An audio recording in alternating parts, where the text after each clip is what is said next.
Hola jóvenes, les dejo la clase de estimulantes adrenérgicos. Es lo mismo a decir agonistas, adrenérgicos. Recuerden siempre esos términos de diferencia entre agonismo y antagonismo.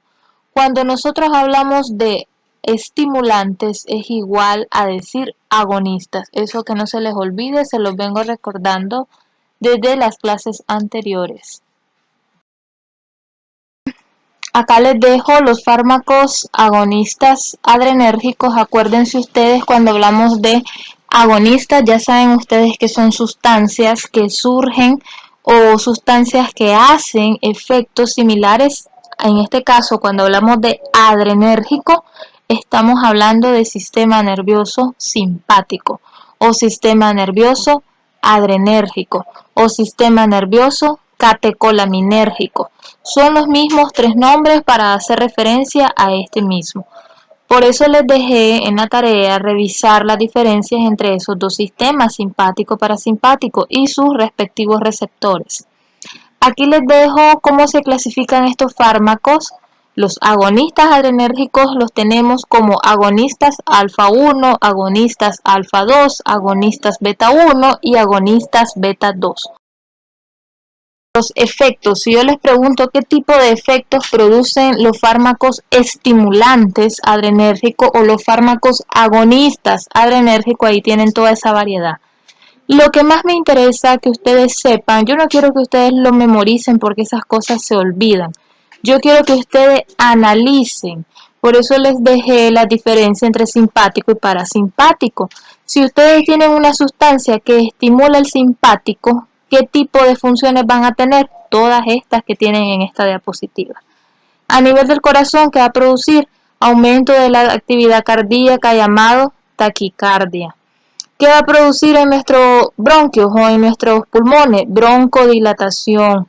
Entonces, si ustedes se aprenden, ustedes saben lo que hace el simpático y lo que hace el parasimpático, es muy fácil, muchachos, es fácil predecir lo que estos medicamentos nos van a producir.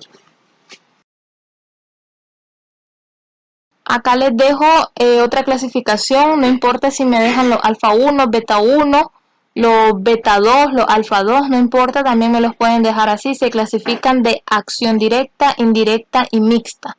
Les dejo también ahí en cuadrito amarillo. Los indirectos son los que actúan aumentando la síntesis de estas catecolaminas. Los directos actúan directamente en esos receptores y los mixtos actúan en ambos mecanismos. Es decir, que los mixtos pueden ser de acción directa y de acción indirecta. Por eso ahí se los dejo. Cuando yo estoy hablando de esta clasificación, hace referencia a los receptores. Por eso les preguntaba, ¿cuáles son los receptores del sistema nervioso simpático? Alfas y betas. ¿Cuáles son los subtipos de los receptores? Alfa 1, beta 1, alfa 2 y beta 2. En esta diapositiva, ¿qué tipo de fármacos son los que actúan de manera directa? ¿Qué tipo de fármacos actúan de manera indirecta? ¿Y qué tipo de fármacos son mixtos? Es decir, que actúan en ambos mecanismos.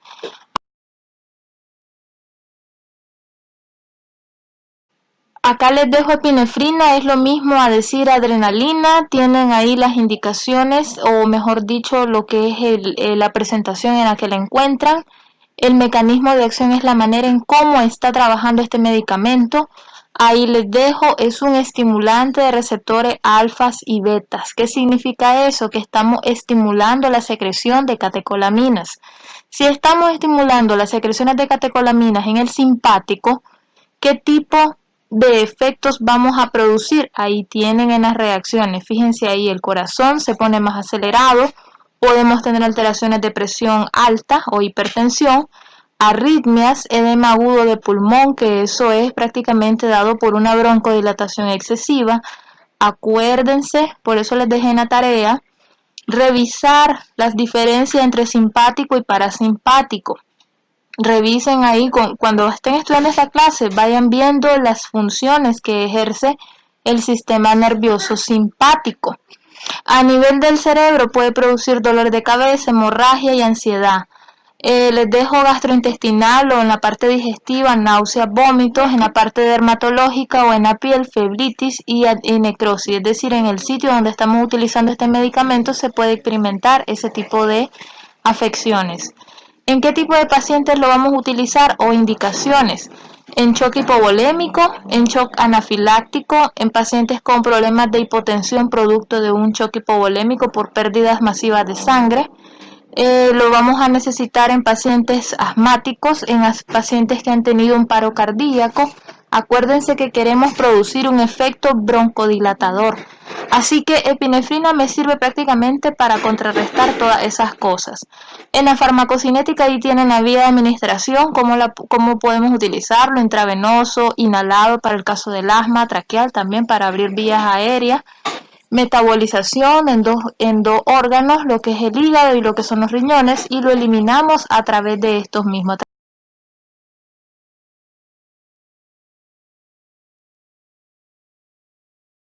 Cuando hablamos de norepinefrina es lo mismo a decir noradrenalina. Entonces, en este caso, la adrenalina y noradrenalina son muy parecidas, estas sustancias, por lo tanto, estos dos fármacos, tanto la epinefrina como la norepinefrina, van a tener efectos casi iguales, casi similares sobre nuestro sistema. Entonces, en este caso, ahí les dejo igual las ampolletas intravenosas, subcutánea, intramuscular y la concentración que tienen estas ampolletas. Mecanismo de acción, la manera en cómo actúan igual. Acuérdense que estos son estimulantes adrenérgicos, específicamente este actúa más sobre los receptores alfas. Les dejo las reacciones, aquí están, prácticamente son las mismas. Acuérdense de que si tenemos el mismo mecanismo de acción y son sustancias similares, esperemos las mismas reacciones. Las indicaciones van a ser las mismas y la farmacocinética va a cambiar un poquito. Acá les dejo, podemos utilizar las subcutáneas, son efectos más lentos. La intramuscular también es un efecto lento en relación a la intravenosa, que es más rápida. Atraviesa la barrera placentaria, hay que tener mucho cuidado en las embarazadas con el uso de norepinefrina, de hecho en la mayoría de los casos está contraindicado. La metabolización es hepática y se elimina renal. Acá tenemos efedrina, les dejo las ampolletas y les dejo las tabletas en las que este medicamento viene, ¿verdad? El mecanismo de acción está dado más en los estimulantes de los receptores alfa betas, pero trabaja más en los beta 2. Lo podemos nosotros encontrar como para efecto antialérgico, antiespasmódico inclusive, pero como antiespasmódico bronquial, y lo tienen también como constrictor o vasoconstrictor de las arterias, ¿verdad? Así que esperemos que nos pueda producir alteraciones de hipertensión. Acuérdense de que esto es algo muy básico que les voy a decir. Hipertensión es igual a vasoconstricción. Cuando nuestras arterias se contraen, nosotros experimentamos aumento de la presión arterial. Entonces, si yo les digo efedrina produce contracción de las arterias, ¿en qué se traduce clínicamente? En una hipertensión. Les dejo la farmacocinética, no tiene ninguna variación ahí. Dentro de las reacciones, tienen a nivel pulmonar, nos sirve como relajante o como broncodilatador. A nivel cardíaco, esperemos las mismas reacciones, taquicardia, ahí la tienen, miren, hipertensión, dolor precordial, que es dolor a nivel del corazoncito. En el sistema nervioso central tienen los dolores de cabeza, las fiebres, mareos, convulsiones. Y en las indicaciones lo tienen en todos esos usos. Pero si ustedes se fijan, aquí tenemos una pequeña variación en relación a norepinefrina y epinefrina. Nos funciona como tratamiento coadyuvante. ¿Qué significa cuando nosotros decimos tratamiento coadyuvante en migraña? Es decir, que lo podemos utilizar para tratar una migraña complicada, una migraña que no podemos contrarrestar fácilmente, entonces puede servirnos en este caso, ¿verdad? Pero no es habitual, no crean que van a darle una efedrina o van a recomendar efedrina para una simple migraña, no. Lo podemos utilizar en los casos de urticarias para revertir, ¿verdad?, este tipo de afecciones. En pacientes con rhinosinusitis, con bronquitis, con enfisema pulmonar. Acuérdense que estos usos, generalmente efedrina es de uso intrahospitalario. Si acaso ustedes van a encontrar en las formulaciones antigripales, nosotros no encontramos como efedrina. la hallamos como pseudoefedrina, que es un derivado de esta sustancia, y que generalmente la pseudoefedrina a mí me sirve más para revertir procesos gripales comunes.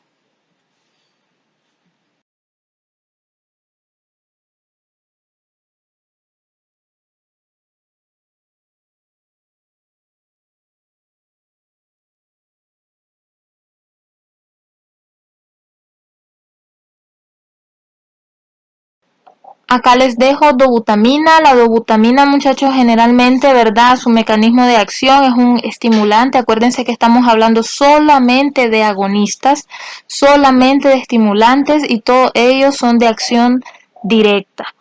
Acá les dejo estimulantes de los receptores betas y los alfas, específicamente los beta 1. Farmacocinética no tiene ninguna variación, solamente que la eliminación acá se hace a través de las S también. Las reacciones no están variando para que las vayan comparando ahí con los otros que ya vimos. Y las indicaciones tampoco tienen tanta variación, solamente en una que voy a hacer énfasis.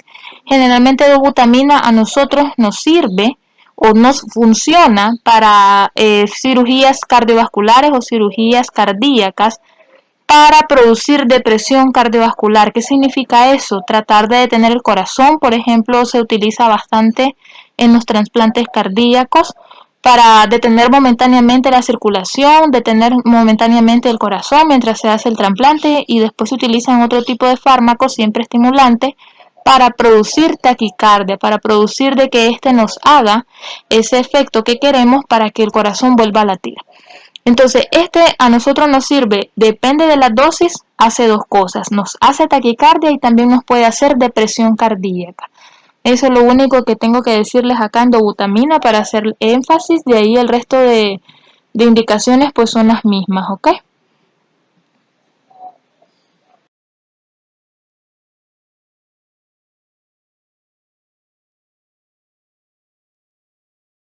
Muchachos, en anfetaminas es un grupo grande, así que generalmente, ¿verdad? Acá les dejé por lo menos lo más básico. Les dejo mecanismo de acción. De manera general, que hacen anfetaminas son fármacos estimulantes de los receptores alfa y los betas. Me van a estimular la secreción de noradrenalina y dopamina. Hay que tener mucho cuidado con estos fármacos. Las indicaciones que tienen ahí, aquí están variando un poco, los podemos utilizar para mejorar concentración en los niños con TDAH, que es trastorno de hiperactividad con déficit de atención, para mejorar el autocontrol, para problemas de obesidad y problemas de narcolepsia. La narcolepsia son los pacientes que generalmente tienen trastornos del sueño. Estos son pacientes que se quedan dormidos y que pues pueden pasar mucho tiempo en este estado o que generalmente ustedes los ven que están platicando con ustedes y de repente caen al suelo y están solamente dormidos. Entonces, generalmente se utilizan estos fármacos. Miren lo que les estoy diciendo. Narcolepsia es igual a un trastorno del sueño de aquellas personas que se duermen, que todo el tiempo están como cansados. Entonces, ¿qué necesitamos hacer? Estimular el sistema nervioso de alerta. ¿Cuál es el sistema nervioso de alerta, muchachos? Pregunta de examen. Se llama sistema nervioso simpático. Así de que las anfetaminas son fármacos que nos ayudan a estimular este sistema. Ya van ahí ustedes englobando, van ahí ustedes colocando la lógica del uso de estos medicamentos. En la farmacocinética tienen ahí, esto no tiene ninguna variación, ¿ok? Eso va a estar en dependencia del tipo de medicamento que estamos utilizando.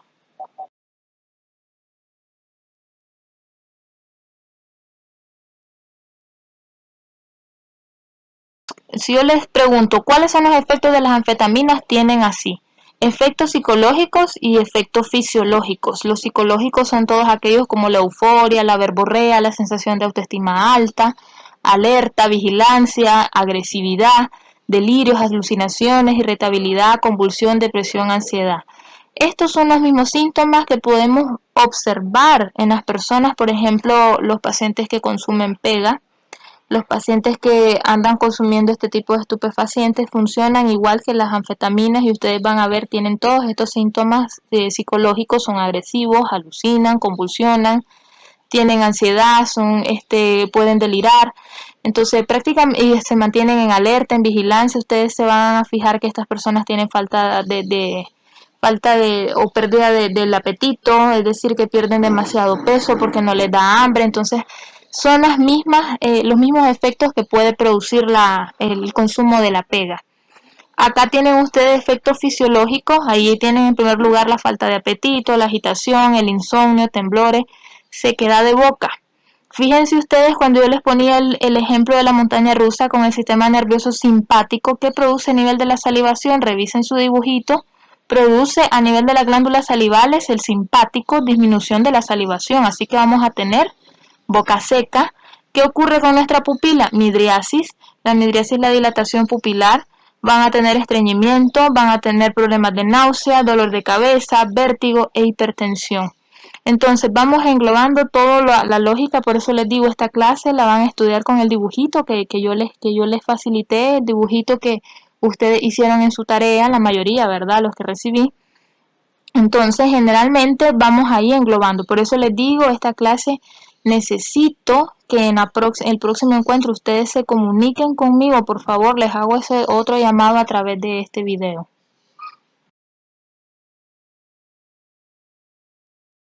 Esta sí la voy a desarrollar ahorita. Les dejo ejemplos de anfetaminas. Ahí tienen el Ritalin, va a ser uno de los que ustedes más van a ofertar para niños con problemas de trastorno de hiperactividad. Se utiliza para mejorar la concentración. Tienen allá el Ovelox, tienen el Alertex. Ustedes se fijan en el nombre Alertex. Modafilin es utilizado para narcolepsia. Ovexol fue utilizado, ya está fuera del mercado, era utilizado para pérdida de peso, cosa que muchos estudios científicos avalaron que no es la manera correcta para perder peso el uso de anfetaminas, así que se eliminaron del mercado, pero sí, cuando nosotros lo estudiamos, siempre les dejo eso, ¿verdad? Pérdida de apetito, bajones de peso, porque pues eso es lo que producen, entonces no lo vamos a eliminar. Y ahí les dejo uno importante para todos aquellos que utilizan esos inhaladores de VIP. Sépanlo, son anfetaminas. En muchos países estos inhaladores se han sacado del mercado. Yo no lo recomiendo porque son adictivos. Entonces hay que tener mucho cuidado con eso, muchachos. Ustedes lo van a ofertar de manera libre, pero recomiéndenlo por favor de que no tenemos que utilizarlo porque generalmente nos puede producir inclusive hemorragias nasales a largo plazo. Y para finalizar, aquí les dejo una de las más utilizadas, la fenilefrina, es bastante uso, ¿verdad? En las formulaciones compuestas para los antigripales. Les dejo el mecanismo de acción básico, es un estimulante tanto de acción directa e indirecta, así que es un estimulante que también entra en la clasificación mixta. Lo tienen también en las indicaciones básicas, prevención de la hipotensión por anestesia, la hipotensión aguda, el choque y arritmias cardíacos y el uso más común de uso ambulatorio o que ustedes lo van a ofertar en las farmacias comunitarias como descongestionante nasal. Lo encuentran en la mayoría de las presentaciones de antigripales, por ejemplo el Panadol, el Alicol, inclusive la Tapsin. Es un compuesto esencial. Dentro de las reacciones ahí tienen, ¿verdad? Las mismas, no estamos cambiando. Acuérdense que solamente hemos tocado los estimulantes o los agonistas adrenérgicos. Aquí les dejo la farmacocinética, generalmente pues esto no va a cambiar, puede ser oral, es de absorción lenta, su metabolización es hepática y se elimina renal. Entonces ahí les dejo, ¿verdad? Con esto terminamos la primera parte de esta clase. Necesito que vayan haciendo sus resúmenes, que vayan estudiando, que vayan comparando los fármacos. Sírvanse de estas explicaciones breves, ¿verdad? Para que puedan aclarar un poquito más, pero vuelvo a hacer hincapié en esto, necesito que me expresen sus dudas. Únicamente los voy a atender en el Edmodo, en el horario de 8 a 11 de la mañana, tal y como que estamos en la sección, muchachos, ¿ok? No podemos seguir avanzando en contenidos con que ustedes vayan arrastrando esas dudas. Necesitamos ir trabajando de la mano, docente, alumno, por favor. Ok, sin más pues que agregar, me despido de ustedes y después de esta clase yo les voy a asignar, ¿verdad?, sus agendas virtuales el día jueves y tendrán su semanita, ¿verdad?, de descanso. Claro, hacen su tarea y después tienen su descansito merecido y lo van a subir su siguiente trabajo, ¿verdad? En la agenda ahí está la fecha tope hasta el 16 de abril. Pero nos estaríamos comunicando, ¿verdad? El lunes 13 normal, de 8 a 11 de la mañana, ¿ok? Cuídense pues, felices vacaciones.